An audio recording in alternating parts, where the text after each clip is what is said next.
How to account login in the Twitch app. If you have been recently logged out from a Twitch application and now wondering on how to log in back, don't worry. In this video, I will show you how to do it, so let's get started. First of all, open the Twitch application, just like this, and after that you will find something like this. Now to account login, simply tap on to login right here at the bottom, select it. Now simply add your username, just like this, and add your password and tap on to login.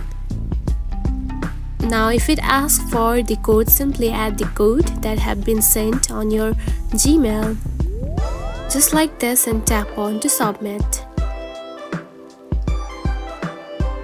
Now you can see you have simply logged in into your account, just like this.